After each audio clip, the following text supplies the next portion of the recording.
Terkenal sadis, tampang ciut begal, arit merah saat dibekuk polisi. Unit Resmob Satreskrim Polres Metro Jakarta Utara bekuk 3 komplotan begal sadis yang tega membacok dan merampas harta korbannya, Kamis 9 Maret 2023. Ketiga pelaku yang tergabung dalam kelompok arit merah itu dibekukan saat berada di kediamannya kawasan Tanah Merah, Koja, Jakarta Utara.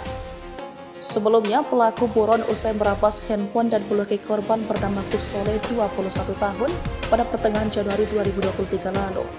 Tanpa ampun, tim unit Resmob Satreskrim Polres Metro Jakarta Utara bekuk pelaku yang sedang tertidur di ruang rumahnya. Anggota unit Resmob di bawah pimpinan Kepala Unit AKP Adri Suharto itu lantas memborgol pelaku untuk selanjutnya dibawa ke Mapolres Metro Jakarta Utara. Usai diinterogasi, diketahui ketiga pelaku ini bernama Arianto alias Komeng 21 tahun, Putra Simbolon 19 tahun, dan Simon Siregar 19 tahun. Kasat Reskrim Polres Metro Jakarta Utara, AKBP Iverso Manosoh menjelaskan, komplotan begal itu sudah beraksi di 15 titik. Ia menambahkan dalam aksinya para pelaku pembegalan ini tak segan melukai korban dengan sajam tanpa rasa belas kasih. Kini ketiga pelaku pembegalan itu pun harus mempertanggungjawabkan perbuatannya dalam sel penjara.